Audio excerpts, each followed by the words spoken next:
ಹೇ hi, ಜೈ ಶ್ರೀರಾಮ್ ಎಲ್ಲರಿಗೂ. ಹೇಗಿದ್ದೀರಾ ಎಲ್ಲರೂ? ಹೋಪ್ಸೋ ಎಲ್ಲರೂ ಚೆನ್ನಾಗಿದ್ದೀರಾ ಅಂತ ಅಂದ್ಕೊತೀನಿ.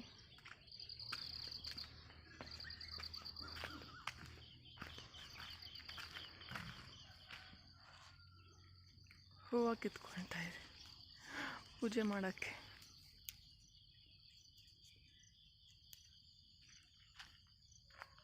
ಇವತ್ತು ಎರಡೇ ಬಿಟ್ಟಿದೆ ದಾಸವಾಳ. ಬನ್ನಿ, ಮೈಸೂರು ಮಲ್ಲಿಗೆ ಇದೆ ಅಲ್ವಾ?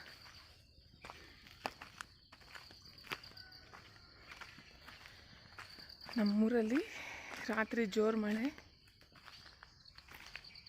ಈ ಹೂವನ್ನು ಕಿತ್ಕೊಳ್ತೀನಿ ನಾನು ದೇವ್ರ ಗಿಡಕ್ಕೆ ಅಂತ. ಬಟ್ ಇದರಲ್ಲಿ ಹಾಲು ಬರುತ್ತೆ ನೋಡಿ.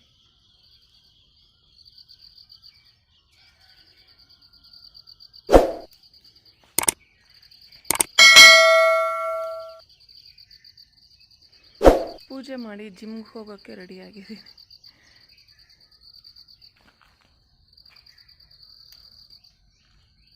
ಮೈಸೂರು ಮಲ್ಲಿಗೆನೂ ಕಿತ್ಕೊಳ್ಳೋಣ.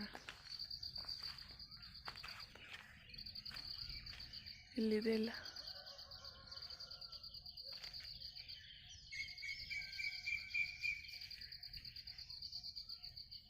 ಅದು ಫುಲ್ಲು ಕಿತ್ಕೊಳ್ಳೋಣ ಅಂದರೆ ಅದರಲ್ಲಿ ಮೊಗ್ಗಿದೆ. ಒಂದು ಎರಡು ಹೂವು ಆದರೆ ಸಾಕು.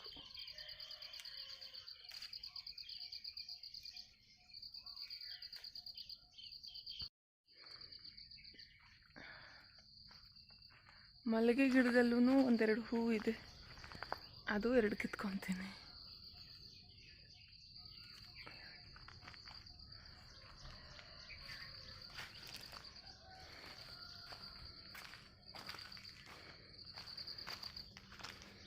ಬನ್ನಿ ಹೋಗೋಣ. ಹೋಗಿ ಫಸ್ಟು ಪೂಜೆ ಮಾಡಿ ಜಿಮ್ಗೆ ಹೋಗೋಣ.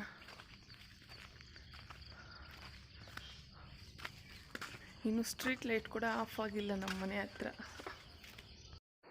ಪೂಜೆ ಆಯಿತು, ಇನ್ನು ನಾನು ಜಿಮ್ಗೆ ಹೊರಡ್ತಾ ಇದ್ದೀನಿ. ಬೆಳಗ್ಗೆ ಎದ್ದು ಏನೇನು ಕೆಲಸ ಮಾಡಿದ್ದೀನಿ ಗೊತ್ತಾ?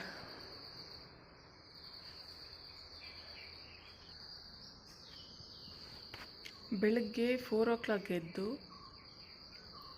ಭಾನುಗೆ ಅನ್ನ ಮಾಡಿ ಚಪಾತಿ ಇಟ್ಟು ಇಸ್ಕಿ ಫ್ರಿಜ್ಜಲ್ಲಿಟ್ಟು, ರಾತ್ರಿ ಮಾಡಿದಂಥ ಚಿಕನ್ ಫ್ರೈನ ಬಿಸಿ ಮಾಡಿ ಸ್ನಾನ ಮಾಡಿಕೊಂಡು ಪೂಜೆ ಮಾಡಿ ಜಿಮ್ಗೆ ಹೊರಟಿದ್ದೀನಿ. ಇವಾಗ ರಾತ್ರಿ ಗೋಪಿ ಮತ್ತು ಭಾನು ಬೆಂಗಳೂರಿಂದ ಬಂದ ತಕ್ಷಣ ಮದುವೆಗೆ ಹೊರಟರು.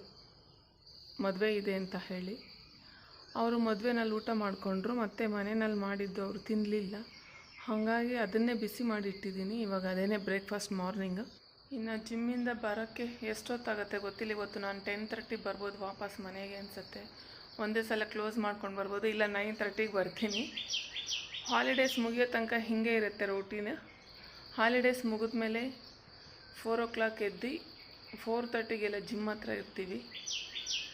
7:30ಗೆಲ್ಲ ವಾಪಸ್ ಬಂದು ರೆಡಿ ಆಗೋಕ್ಕೆ ಎಲ್ಲ ಸರಿ ಹೋಗುತ್ತೆ.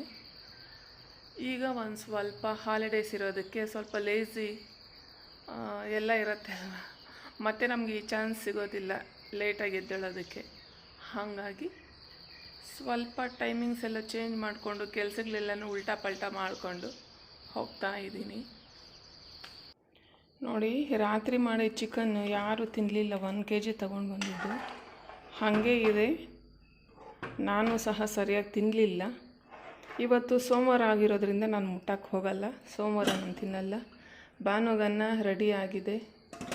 ಭಾನು ಬಲ್ಕಿಂಗ್ ಮಾಡ್ತಿರೋದ್ರಿಂದ ಅವನಿಗೆ ಬೆಳಗ್ಗೆನೇ ಅನ್ನ ಬೇಕು. ಒಂದು ದಿನಕ್ಕೆ 3 ಬ್ರೇಕ್ಫಾಸ್ಟ್ ಮಾಡ್ತಾನೆ.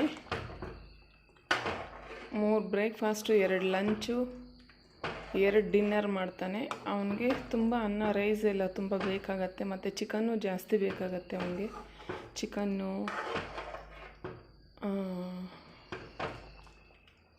ತರಕಾರಿ, ಗೆಣಸು,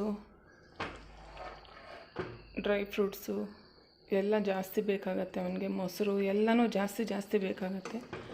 ಹಾಗಾಗಿ ಇದನ್ನೆಲ್ಲ ಬಿಸಿ ಮಾಡಿದ್ದೀನಿ. ನಾನು ಚಪಾತಿ ಇಟ್ಟು ಇಸ್ಕಿ ಫ್ರಿಜ್ಜಲ್ಲಿ ಇಟ್ಬಿಟ್ಟಿದ್ದೀನಿ.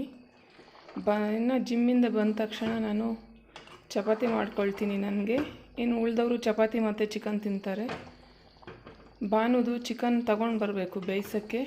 ಇದು ತಿಂತಾನೋ ಇಲ್ವೋ ಗೊತ್ತಿಲ್ಲ ನನಗೆ. ಭಾನು ಮನೆಯಲ್ಲಿ ಮಲಗಿದ್ದಾನೆ. ನಾನು ರೆಡಿ ಆಗಿದ್ದೀನಿ ಹೋಗೋಕ್ಕೆ.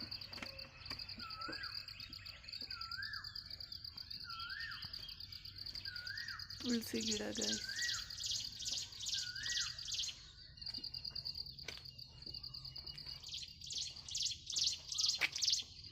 ನನಗೆ ಬ್ಯಾಕ್ಗ್ರೌಂಡ್ ಮ್ಯೂಸಿಕ್ಕು ಚೆನ್ನಾಗಿದೆ ಅಲ್ವಾ? ಬರ್ಡ್ಸ್ ಎಲ್ಲನೂ ನೋಡಿ ಎಷ್ಟೊಂದು ಬರ್ಡ್ಸ್ ಇದ್ದಾವೆ. ಬ್ಯಾಕ್ಗ್ರೌಂಡ್ ಮ್ಯೂಸಿಕ್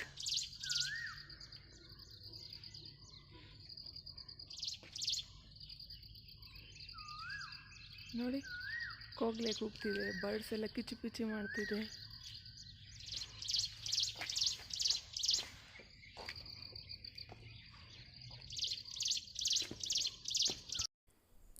ಜಿಮ್ ಒಳಗಡೆ ಹೋದೆ.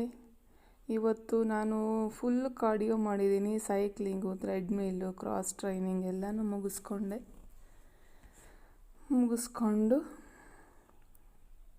ಒಂದೇ ಸರ್ತಿ ಮನೆಗೆ ಹೋದ್ವಿ. 10:30 ಆಗಿರಲಿಲ್ಲ, 9:55 ಆಗಿತ್ತು. 9:55ಗೆ gym close guys. Gym close ಮಾಡಿಕೊಂಡೇ ಹೋಗ್ತಿರೋದು ಇವತ್ತು.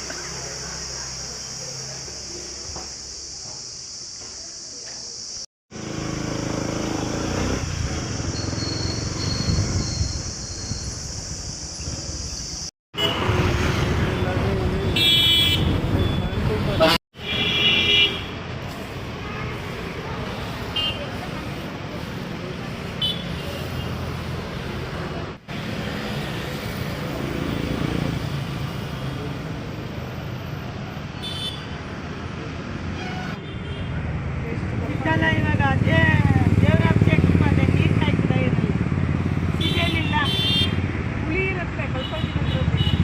ಏನಿಲ್ಲ, ಏನು ಮಾಡಿ ಎಲ್ಲವೇ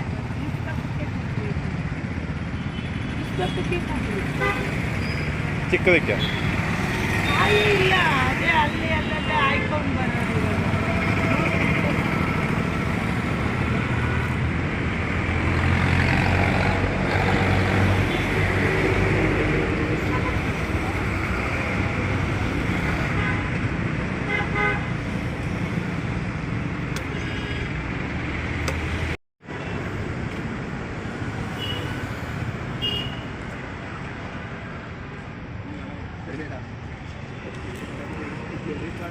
ನೀರೇ ಇಲ್ಲ.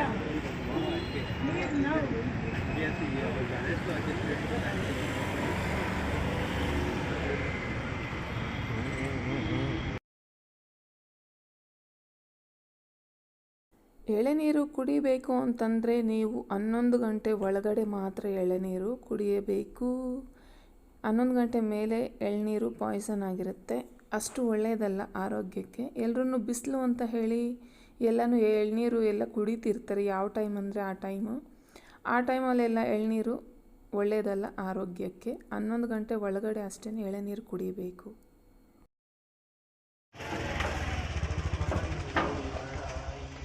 ಬಾನೋ, ಇನ್ನೂ ಎದ್ದಿಲ್ವಾ? ಎಷ್ಟು ದಿನ ಮಲ್ಕೊಂತೀಯ?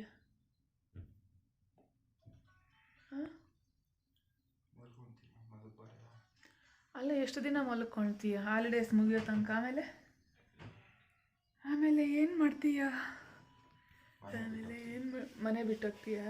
ಹೋಗು. ಅನ್ಲಾಕ್ ₹25. ನನಗೆ ಚಪಾತಿ ಮತ್ತು ಟೊಮೆಟೊ ಕೆಚಪ್ ಇವತ್ತು. ಇದು ನನ್ನ ಬ್ರೇಕ್ಫಾಸ್ಟ್ ಇವತ್ತು. ಜಿಮ್ಮಲ್ಲಿ ಸ್ವೆಟ್ಗೆ ಎಲ್ಲ ಹಣೆ ಬೊಟ್ಟು ಹೋಗಿತ್ತು. ಮನೆಗೆ ಬಂದು ಕೈ ಕಾಲು ಮುಖ ತೊಳ್ಕೊಂಡು ಸ್ಟಿಕ್ಕರ್ ಇಟ್ಕೊಂಡು ಟೊಮೆಟೊ ಕೆಚಪ್ಪಲ್ಲೂ ಚಪಾತಿ ತಿಂತೀರ ಗೈಸ್ ನೀವು? ನಾನು ತಿಂತೀನಿ ನೋಡಿ.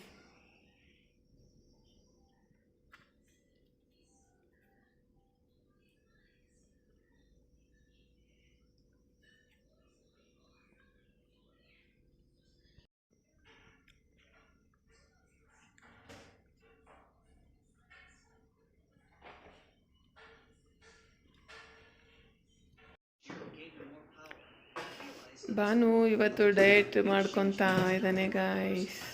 ಮಧ್ಯಾಹ್ನಕ್ಕೆ ಅಡುಗೆಗೆ ಭಾನು ಅವನು ಡಯಟ್ ಮಾಡ್ಕೊಳ್ತಿದ್ದಾನೆ. ಗೋಪಿಗೂ ಸೇರಿ ಅನ್ನ ಆಗುತ್ತೆ. ಅದೇ ತಿಳಿ ಸಾರು ಮಾಡಿದ್ದೀನಿ. ಎಲ್ರದ್ದು ಊಟ ಆಗಿರುತ್ತೆ ಅಂದ್ಕೊತೀನಿ. ನಾನು ನಿದ್ದೆ ಮಾಡಿ ಎದ್ದೆ. ನನಗೇನು ಹೊಟ್ಟೆ ಹಸಿವಿರಲಿಲ್ಲ. ನಾನು ಹಾಗಾಗಿ ಮ್ಯಾಂಗೋ ಒಂದು ತಿಂದು ಸೈಲೆಂಟ್ ಆದೆ.